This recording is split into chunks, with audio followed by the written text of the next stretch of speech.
going beyond academic ability. This is a screening instrument we are currently using in the curriculum instruction department in applicants or with applicants to the teacher education program. So I'm going to go through this as quickly as I can to let you know how this instrument works and some of the pieces that are in it. But this is an instrument that was presented to us in 2017 by Dr. Sally Ingalls. And so she was our consultant we had inquired upon and are currently using her instrument. So going through here is what I'm hoping you will gain from this video is about some of the literature, and I'll share that at the very end. I don't want to get too much in, but it is research-based. And that it is a very structured format using a script in order to go through the interview process or group interview process with our candidates to the teacher education program. And it does come with some very reliable and measurable results research-based wise.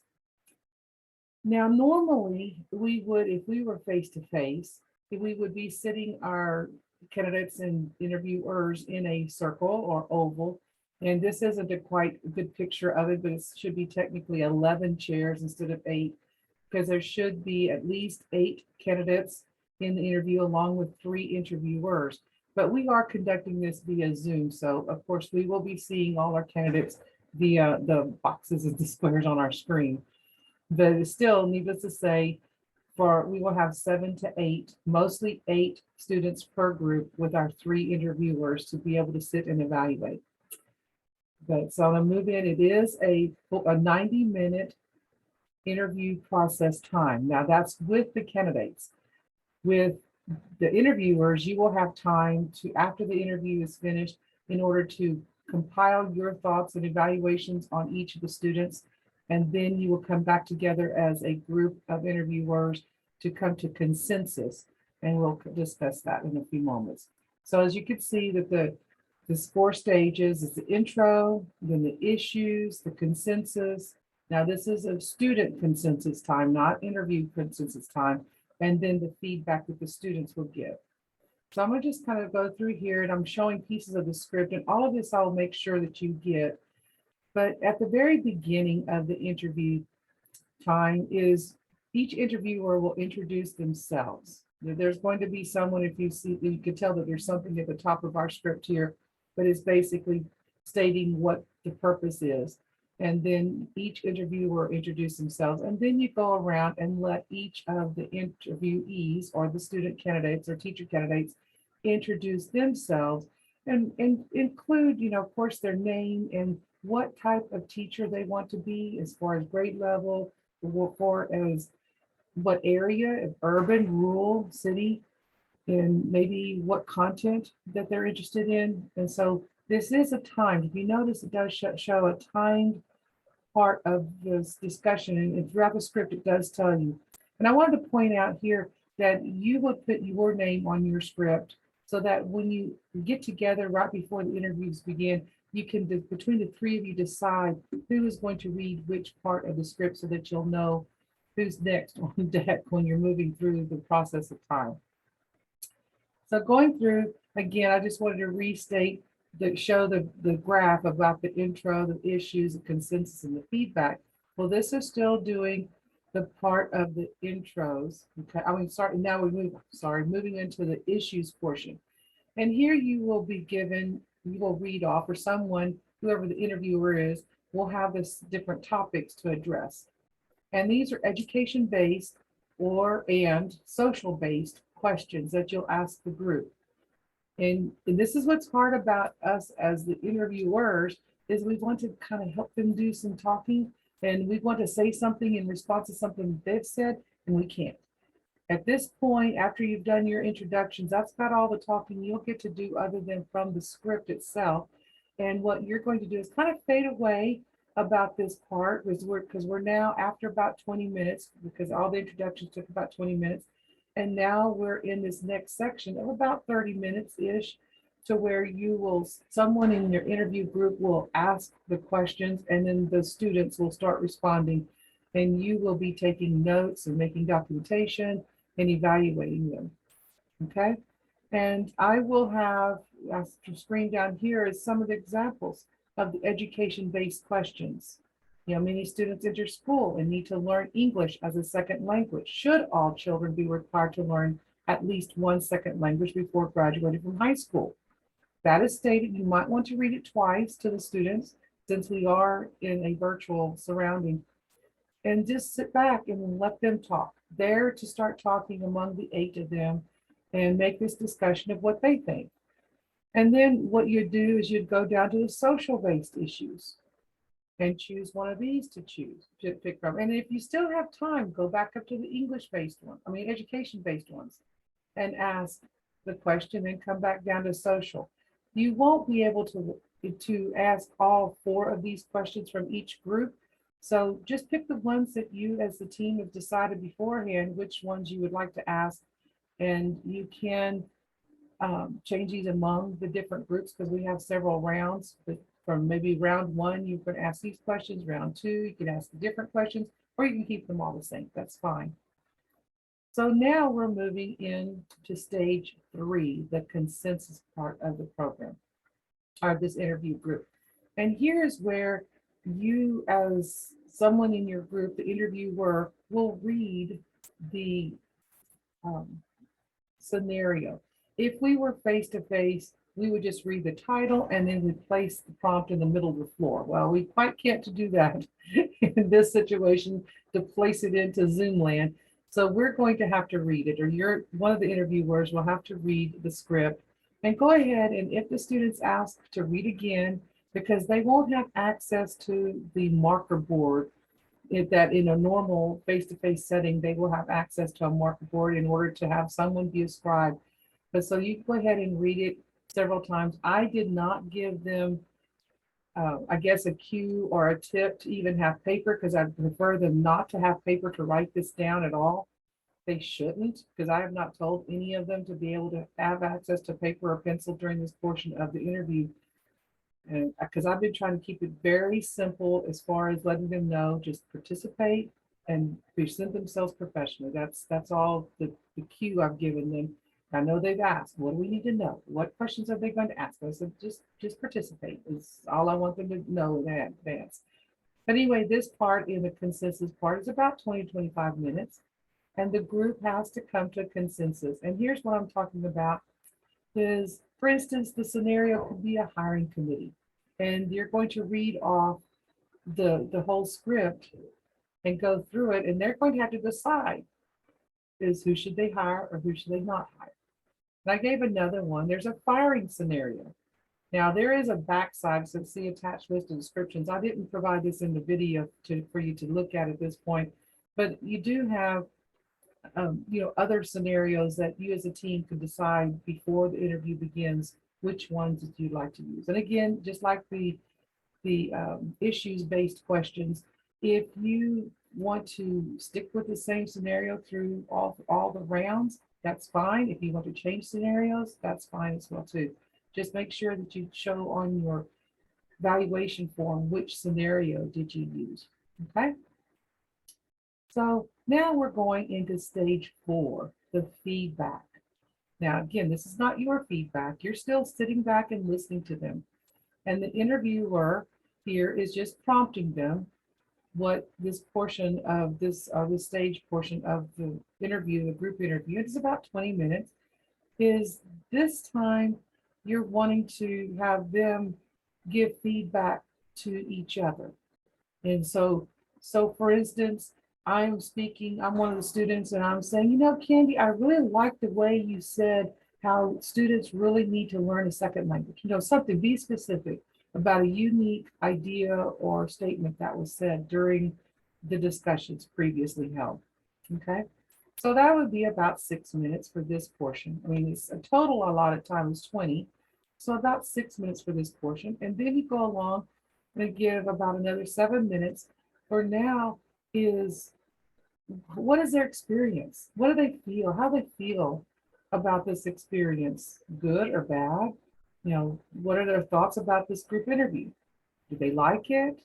Is it something that they thought it was going to be harder, or they were so scared and nervous about, and now it's not such a big deal? What is that feedback?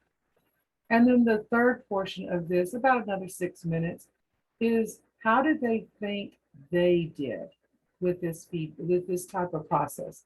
This one is, if it's kind of interesting. Sometimes we have students, oh, I did really great. I really knocked it out of the ballpark.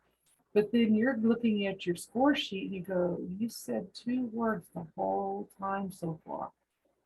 So that just kind of lets you know that they're kind of a mismatch on how they think they're doing versus what they actually did do. And so, and don't try to make them feel better. It's not, we're not making them feel bad or anything. Not get me wrong on that, but you know, just go ahead and write down. It's very important that you write down on that your feedback form what they said. So we want to share so I could be able to see what they're talking about. And then we just have the closing part of the script. So again, this is 90 minutes that the student should be sitting there. If it's less than 8, like 7, it might be 75 minutes. It'd be a little less. It kind of depends. But do try to keep the students and get enough talking from them so that you can evaluate them well. And so don't try to, in other words, don't try to cut their time short. Don't try to speed through, okay, we get through this in only 60 minutes. Have them really push to keep them talking so that you can really get some in-depth feedback from them so that you can write comments on how well they're done on this portion. Now, this portion, what I'd like to do is share about the rubric, because while you're looking and evaluating them during this 90 minutes, is the rubric is holding different strands of oral communication. How did they speak? Did they use a lot of filler words? Was their vocabulary off target? For instance, not really ready for teacher ease language. And then what was their human interaction? Did they just sit back, were very meek? Were they a leader? Were they too boisterous? There's that kind of that middle road. You can be a leader, but just take on the whole show and run over everybody. That's not good. But then you be too quiet and do nothing. That isn't good as well. So you need that kind of line. And so there's the rubric will show that. Then you have the critical thinking. Could you tell that they were really thinking? And then when they said something, it had some little deep meaning to it.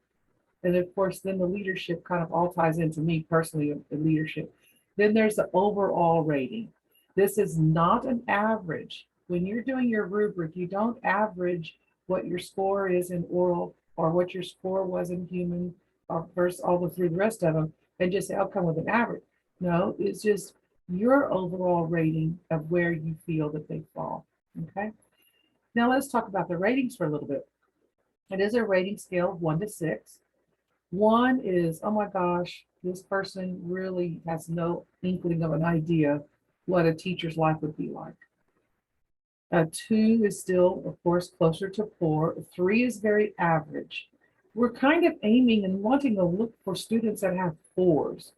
However, for the application process and the departmental screening is we are moving them on forward if they have a 3 or higher in all the fields. But research has shown with this particular instrument, if a student has scored a 3, then they're going to struggle as a teacher, a novice teacher. And what the defining line is here is if they earned a 3 overall average, yet their GPA is higher than a 3.0 GPA, then they kind of, or they'll make it, they'll go do well. But if they earned an average of a 3 on this particular instrument and their GPA is lower than a 3.0, then they struggle as future teachers. And of course, 6 is exceptional. It's just they knocked your socks off and go, we need you now. We're hiring you now. And 5 is still good. 5 is tremendous. Now, a 6 is very rare. I just want to show you, to let you know, a 6 is a scoring is not easily seen. 5s are sometimes seen. Just they still have to be one of those teachers that, oh my gosh, you're going to stalk them down until they graduate, so you get them right now. You want them even in their block 3 or block 4 time before they even graduate because they're so good. So a 4 is what we're aiming for, but a 3 will make it into the application process. Okay, does that make sense? Okay.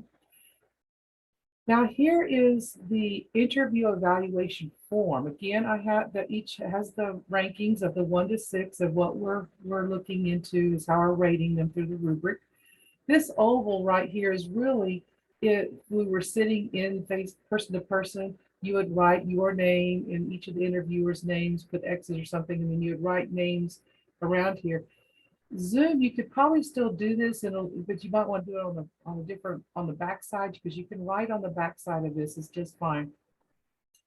But what you're going to do is you're going to put each of your students' names, one in each block, and since there are 8 in each interview group, then you'll need 2 sheets of this copy in order for one round. So if you're in all 3 rounds, then that would be 2, 4, 6 copies of this one page. But each of those rubrics, or not the rubrics, but the strands I just discussed a little bit is critical thinking, oral, human, and leadership. And there's just some little cues here, but I'm going to go into a little detail in a little bit further in this video regarding what you're looking for. Okay, but 6 again is high, 1 is poor. Make comments, put checks and pluses and minuses wherever you feel that they're scoring really well or scoring really low. Okay, this portion right here, the overall fitness, this is where you need to give me some constructive feedback, either good or bad, what your feelings, what you're interpreting from this student while they've been sitting through the interview. Okay. So here's those little critical thinking behaviors. And I will send this to you as a complete chart for you to have a hard copy of within your, I would like to have you have a binder, but for right now, I'll just give you some digital information. But what's acceptable and what needs improvement. So we're thinking about critical thinking, that you could kind of see it on their face that they're really thinking things through, they're seem organized in their thought, but where versus they're confused, they have their words mismumbled and or they seem to talk in circles and not to get anywhere. Okay. I'll just keep on. I'll just kind of give you a little bit of time to look over this. I'm trying to make sure the video is as short as possible, so that it won't take you so long to go through it. But after you've watched the video or something and you have questions, please feel free to contact me. Anyway, again, if they're having focus, what kind of questions? If you really have someone that's asking questions to the conversation, that's what the great part about this. The interviewers just kind of sit back and watch the students and listen to them. And so if you have someone who's asking something, a student has made a comment and they say, hey, I like that idea, but have you thought about this? So you're just kind of creating yourself, well, the students are demonstrating if they're focused or if they're showing critical thinking or not. Of course, if they're sitting doing nothing, right? So here's the oral communication. Word fillers. Here on this one, I notice a lot of times we tend to just get so wrapped up in listening and just it rings in your ears about all those ums and likes and so and so's and so's. But if they use a lot of them, just kind of just mark on your evaluation form, just tick, tick, tick, tick it off, but then try to go beyond and listen to the actual words they're saying too, because I know personally I get distracted with all the extra ums in the wording, or that I kind of forget to listen to the rest of it because I've gotten so distracted from it. But we're also looking at word choice. How are they using their vocabulary to present themselves and evolving pitch and tone? Because some of it talk very, very quietly. And so that's part of the rubric too to let us know. The next portion is human interaction, is how they're acceptable or how they need improvement. So you could tell, especially if they sit there and cross their arms, then that's kind of a sign. It's kind of like I'm really not listening to this at all. Or if they, eye rolling, or if they make wording or comments that just seems to step on other students' feelings or other applicants' feelings. I like also about the posture. If they're leaned back, or just kind of going, well, I can't wait for this 90 minutes to be over. They might be even wiggling their foot or wiggling in their chair. So those are some things that you would want to catch and document onto your evaluation form. Then there's the leadership portion. Again, what's acceptable and then what needs improvement. So you can kind of use these charts as to help you guide in how to make comments in what you're seeing among the cues that you're getting from the interviewer, the interviewees. Okay. So again, the overall attributes, oral communication, human interaction, leadership, and critical thinking, and then plus the overall rating. And again, this has nothing to do with averaging it out, okay? Now, only one from each group of you three interviewers, well, only one of you will be the consensus person, okay? After the students have left, then you will have about 15, 20 minutes to take a break and then finish your other evaluation form. Then you're going to come back together as a group of three interviewers and you're going to all come to consensus. So you would put your initials, RP or JT or, SM, whoever were the interviewers. And then you are going, of course, you need to fill out the line and who was the interviewee, the student, and you'll have one sheet per student. So in a group of 8, obviously you'll need 8 sheets of this handout. And here's where, if I'll go RP and I say, well, I gave them a 3, and then we talk about it. Or no, well, actually, I just said, I gave a 3, and this person gave a 4, and this person gave a 2. Well, this doesn't mean to average this up and say, okay, it's a 3. No, y'all all have to come consensus. So you'll have to put arrows up or down. If I go, well, I gave a 3, but I do see where you got a 4. And then maybe I'll say I go to a 4, but then over here, this 2 person goes, guys, I don't really see going up to a 4. And so then maybe the 4 arrow down, saying, okay, I'll go with the 3. The 3 will stay, and then the 2 will arrow up for a 2. I mean, to the 3. But y'all need to make sure you tell me, talk about, just you arrowed up. You don't mark it out. You don't go 3, 3, 3. You just keep it as 3, 4, 2, and then just arrow up and down what you decided to come to a consensus. Then you write the consensus in the shaded box a little bit. Then tell me, check off what areas do they need growth in. Make some comments for me. Okay. And so you do this across each of these strands. So I would just start with one strand and just say, okay, I'm going to look at oral communication. And maybe I gave a 4, the other one a 3, and the other one a 4. And then we all talk about it, why we gave our scores, and decide, do we want to go up? Do we want to go down? Just arrow up or down and put the consensus. And again, have discussion. What is it? There's some areas of growth. And you can even put in their comment of what was done well. So we really liked how this was. And this right here, I'm going to just skip on down to the overall fitness. Again, each of you came up with your own scores between 1 to 6. You then arrow up, arrow down in order to come to a consensus. But this is very important. I need comments in here because I do give the students the feedback of what is being said for them so that they know.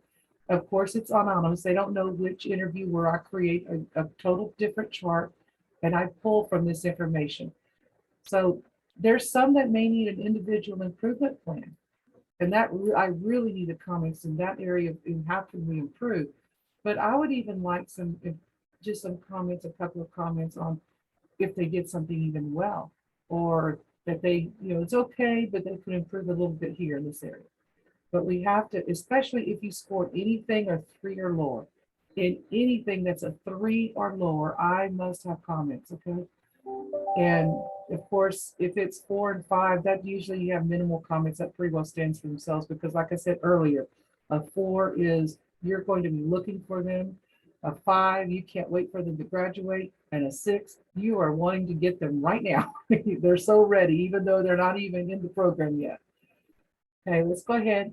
And down here with the research findings, again, it's 3 interviewers. There's 4 stages of interviewing. Remember the introduction, the issues, the consensus, and the feedback. Then we have 5 scores generated. That's off of where you're talking about the oral, the human leadership, and the overall DAP and the critical thinking. A 6-point scale, 1 to 6, 1 being high, 6 being high, 1 being very low. And then we have 7 to 8 interviewees. These would be the students. Okay. I do have in here what we call the DAP interview training notes, some points to remember. You'll take now this was typed and done if you're in person. So I'm just gonna make a few little points here. We'll be getting together prior to so in our breakout room so we can get everything together.